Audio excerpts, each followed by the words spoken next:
Hello friends, welcome to our channel. Hope you are doing well. So today we will discuss legal provision of corporate governance in Indian context. और इसी के ही अंदर हम लोग अपनी various जो recommendations थी, important recommendation under various committees हैं, वो भी रिवाइज़ करेंगे। अब इसमें क्या हुआ था कि पहले जो हमारे बिजनेस होते थे, फैमिली ऑन बिजनेस होते थे, तो तब तक हमारा प्रॉपरली कॉर्पोरेट गवर्नेंस ऑर्गेनाइज नहीं था, इम्प्लीमेंट नहीं किया जाता था। और इसीलिए हमारे जो वेरियस स्टेक होल्डर्स थे उनका हमारी कंपनीज़ में, हमारे बिज़नेस में कॉन्फिडेंस कम होने लगा, ट्रस्ट कम होने लगा, क्योंकि वो पूरी तरह से सेटिस्फाई नहीं थे कंपनी के काम से।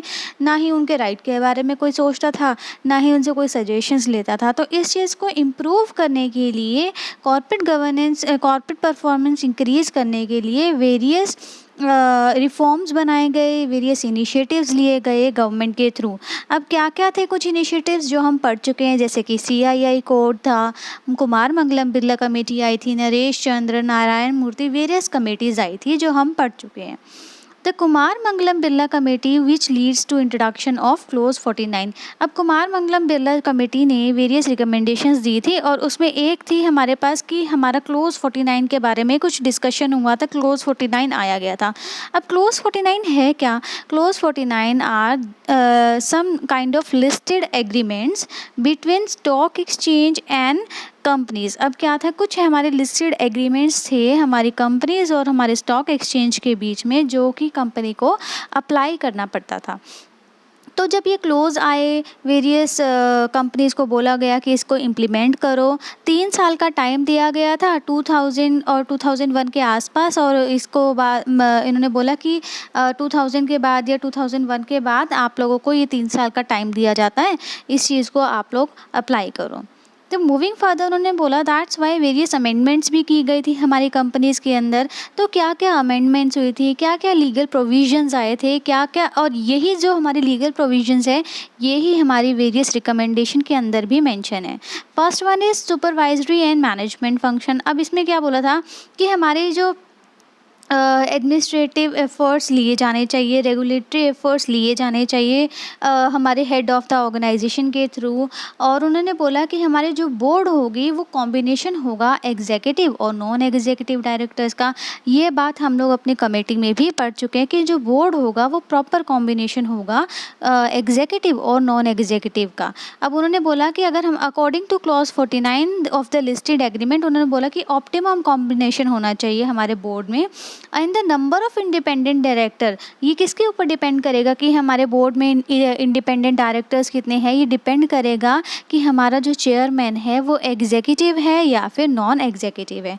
अगर हमारा जो चेयरमैन है वो नॉन एग्जीक्यूटिव डायरेक्टर है, तो बोर्ड के मेंबर के कम से कम 1/3 मेंबर इंडिपेंडेंट डायरेक्टर होने चाहिए। और अगर जो हमारा चेयरमैन है वो एग्जीक्यूटिव डायरेक्टर है, तो कम से कम 50% जो है हमारे मेंबर्स इंडिपेंडेंट डायरेक्टर्स होने चाहिए। तो ये थी आपके पास supervisory and management function. Moving further, next बताया उन्होंने कि independent director as per 49 close के अकॉर्डिंग ही उन्होंने बताया कि नॉन एग्जीक्यूटिव डायरेक्टर्स का कोई भी पर्सनल रिलेशनशिप नहीं होना चाहिए कंपनी का। ऐसा नहीं है कि कोई पर्सनल इंटरेस्ट है उसी के अकॉर्डिंग उन्होंने कोई डिसीजन दे दिया, कोई सजेशन दे दिया, कोई आपस में पहले से बात हुई हुई थी, उसी के अकॉर्डिंग उन्होंने आगे आगे डिसाइड कर दिया कि ये काम ऐसे होगा। तो कोई भी पर्सनल रिलेशनशिप नहीं होना चाहिए हमारी कंपनी के साथ हमारे नॉन एग्जीक्यूटिव डायरेक्टर्स का। और उन्होंने बताया कि जो हमारे मेंबर्स रहेंगे, लाइक अगर हमारे 7 मेंबर हैं तो उसमें से कम 4 मेंबर्स तो हमारे इंडिपेंडेंट डायरेक्टर होने ही होने चाहिए। और ये जो रूल आया था इंडिपेंडेंट डायरेक्टर का, ये हमारा सभी के सभी पब्लिक कंपनीज़ पे अप्लाई होगा जिनके रिजर्व 100 मिलियन से ज़्यादा होंगे और जिनके टर्नओवर की एक साल में वो कितना अर्न कर रहे हैं 5 मिलियन से ज़्यादा होगा। और ये ऐसी अनलिस्टेड कंपनीज़, पब्लिक कंपनीज़ पर अप्लाई नहीं होगा जिसकी कंपनी में 50 से ज़्यादा शेयर होल्डर्स नहीं हैं। मतलब 50 शेयर होल्डर से ज़्यादा होंगे तभी ये रूल अप्लाई होगा उस कंपनी में। और कुछ कंडीशंस बताई थी, जैसे कि ही should not to be related to promoters, जो हमारे प्रमोटर्स है हमारी कंपनी से हैं वो रिलेटेड नहीं होने चाहिए। वो हमारे not to be an executive of the company last 3 years, मतलब कि लास्ट 3 ईयर्स में वो एग्जीक्यूटिव डायरेक्टर की रोल पे भी उन्होंने परफॉर्मेंस नहीं दी हो।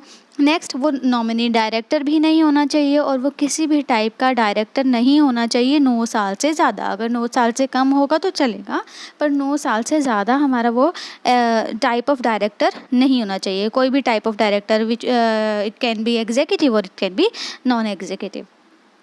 मूविंग फर्दर, अब उन्होंने बताया था कि protection of minority shareholders. Minority shareholders कौन, जिनके पास अमाउंट ऑफ शेयर्स उनकी कम होगी, तो उनको प्रोटेक्ट करना भी इम्पॉर्टेंट बताया उन्होंने।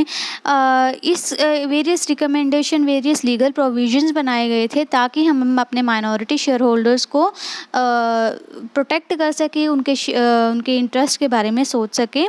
वेरियस लीगल रिफॉर्म्स भी बनाए गए थे, जैसे क्लोज 49 में भी मेंबर बताया गया है कि under the chairmanship of non executive director एक कमेटी बनाई जाएगी जो कि जिसका नाम होगा इन्वेस्टर्स ग्रीवियंसेस कमेटी। मतलब कि जो हमारे इन्वेस्टर हैं, अगर उनकी कोई प्रॉब्लम है उसको सॉर्ट आउट करने के लिए कमेटी बनाई जाएगी, इसका नाम होगा इन्वेस्टर्स ग्रीवियंसेस कमेटी। ठीक है। अब वो क्या क्या प्रॉब्लम्स, कुछ प्रॉब्लम्स हो सकती है इन्वेस्टर्स की, जैसे कि उन्हें डिविडेंड नहीं मिला, कोई पुराना बैलेंस पड़ा था वो भी नहीं मिला, कोई शेयर को ट्रांसफ़र करना था वो भी नहीं हुआ, उनके राइट्स के बारे में, मतलब ये सब उनकी इक्वालिटी के बारे में कुछ भी प्रॉब्लम हो सकती है। इस प्रॉब्लम को सॉल्व करने के लिए एक कमेटी बनाई जाएगी under the chairmanship of non executive director. Moreover उन्होंने बताया कि ऑडिट कमेटी के बारे में भी हमने पुरानी जितनी भी कमेटीज़ पढ़ी हैं उन्होंने वहाँ पर रिकमेंड किया गया है कि ऑडिट कमेटी बनाना मस्ट है, और हमारी रेम्यूनरेशन कमेटी भी बनाएंगे। तो ऑडिट कमेटी में क्या है कि उन्होंने बताया कि एक ऑर्गेनाइजेशन को हाफ ईयरली अपनी फाइनेंशियल परफॉर्मेंस के बारे में डिटेल देनी पड़ेगी, किसको, हर शेयर होल्डर्स को। अब उन्होंने बताया कि एवरी पब्लिक कंपनी जिसके भी पेड अप कैपिटल 5 करोड़ से ज़्यादा है, उन्हें एक कमेटी बनानी चाहिए जो होगी हमारी ऑडिट कमेटी। अब ऑडिट कमेटी हमारी section 292A of companies act 1956 के अकॉर्डिंग भी, और हमारे जो क्लोज 49 है उसके अकॉर्डिंग भी बनानी चाहिए। मतलब कि इनके बीच में जो हमारे कंपनीज एक्ट है और जो हमारे क्लोज 49 है, इसमें जो भी रेगुलेशंस, जो भी लॉज बताए हैं उसके अकॉर्डिंग ही हमें अपनी कमेटी बनानी है। नेक्स्ट, कमेटी जो है एक बहुत बड़ा मेन रोल प्ले करती है। वो ध्यान देती है कि कंपनी में जो हमारे फाइनेंशियल टर्म्स हैं, फाइनेंशियल परफॉर्मेंस है, जो हमारे फाइनेंशियल स्टेटमेंट्स है वो प्रॉपरली सही है या नहीं है, ट्रू और फेयर हमारी प्रेजेंट कर रही है बात चीज़ों को या नहीं, ट्रांसपेरेंसी है या नहीं है, कोई भी चीज़ ओमिट तो नहीं की गई। तो ये है हमारी ऑडिट कमेटी। अब ऑडिट कमेटी की अथॉरिटी क्या रहेगी कि उनके पास पूरी पावर है कि वो अपनी किसी भी इंफॉर्मेशन को, ऑर्गेनाइजेशन से रिलेटेड किसी भी इंफॉर्मेशन को वो एक्सेस कर सकती है, डील कर सकती है किससे क्या ट्रांजैक्शन हुई है, कब हुई थी, वाउचर से मैच करके या सब किसी भी चीज़ से मैच करके उनके पास पूरी की पूरी राइट्स है कि वो इंफॉर्मेशन को गैदर कर सके। क्योंकि उनका तो काम है ना चेक करना। अगर कोई चेक ही नहीं करेगा तो कैसे पता चलेगा कि इस ऑर्गेनाइजेशन में कोई गलतियाँ की गई है या नहीं की गई, फाइनेंशियल स्टेटमेंट प्रॉपर है या नहीं है। नेक्स्ट उन्होंने बताया, if default is made in complying with the provisions, अगर कोई भी गड़बड़ की गई थी अकॉर्डिंग टू कंपनीज एक्ट 1956, अगर उसमें कोई उसके अकॉर्डिंग कुछ भी चीज़ सेट नहीं है, उसके अकॉर्डिंग नहीं है, कुछ भी चीज़ छुपाई गई है, ओमिट की गई है, तो जो भी ऑफिसर है जो इस गलती को परफॉर्म कर रहा है तो उन्हें 1 साल की जेल, इम्प्रिजनमेंट हो सकती है और 50,000 का फ़ाइन भी हो सकता है, या फिर दोनों, या तो 1 साल की जेल या तो 50,000 फ़ाइन, या फिर दोनों भी अकॉर्डिंग टू कि अगर उन्होंने कितनी बड़ी गलती की है या फिर जो भी हमारा कोर्ट का डिसीजन होगा।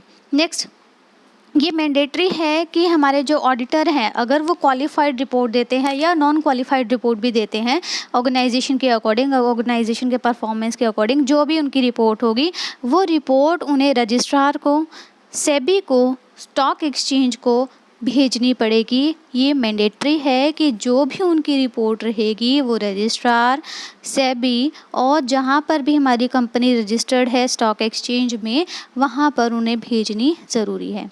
पावर हम पढ़ ही चुके हैं कि इन्वेस्टिगेट कर सकती है, कोई भी इंफॉर्मेशन ले सकती है, प्रोफेशनल एडवाइस भी ले सकती है किसी भी एक्सटर्नल से। पर हाँ, अगर वो प्रोफेशनल एडवाइस ले रही है तो उन्हें ऑडिटर को ऑर्गेनाइजेशन की टर्म्स का ध्यान रखना पड़ता है कि वो कंपनी से रिलेटेड जो हमारी सीक्रेट इन्फॉर्मेशंस हैं उसको वो शेयर ना करे। एडवाइस ले ले, अपने अकॉर्डिंग एडवाइस ले, पर वो कंपनी की बातें शेयर नहीं कर सकते।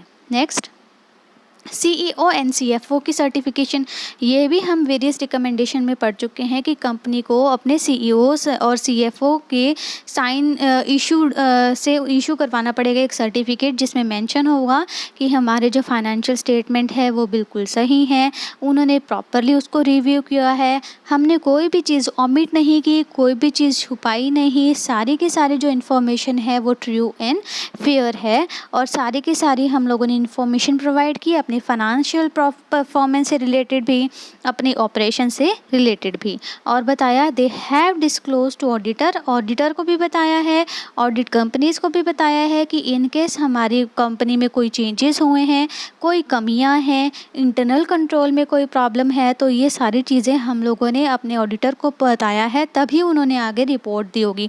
अब अगर हम ये चीज़ नहीं बताएंगे तो ऑडिटर अपनी प्रॉपरली रिपोर्ट कैसे देगा? तो हमें बताना है, सर्टिफिकेट में ये सब चीज़ मेंशन होनी चाहिए कि हमने ये सब चीज़ काम अच्छे से परफॉर्म किया है, मतलब किसने, CEO और CFO ने परफॉर्म किया है प्रॉपरली अच्छे से काम, सब कुछ चेक किया है, सब कुछ ट्रांसपेरेंट है, कोई भी चीज़ छुपाई नहीं गई है। और उन्होंने बताया कि 3 इंडिपेंडेंट क्वालिटी रिव्यू बोर्ड भी हम इस्टेब्लिश करेंगे, 1 for each, ICAI, ICSI, ICWAI, किसके लिए, ताकि उन पे भी ध्यान रखा जाए कि उनका जो ऑडिटिंग वर्क है वो भी प्रॉपर है या नहीं है। तो आपके ये सभी लीगल प्रोविजंस थी इंडिया के अकॉर्डिंग, इंडिया में कैसे हमारी ऑर्गेनाइजेशन को रन करना चाहिए, क्या क्या रूल्स एंड रेगुलेशंस को अडॉप्ट करना चाहिए, और इसी स्लाइड्स में ही आपकी वेरियस इंपॉर्टेंट रिकमेंडेशन का भी रिवीजन हो गया। So hope you like the video, please like, share and subscribe my channel. Thank you and have a nice day.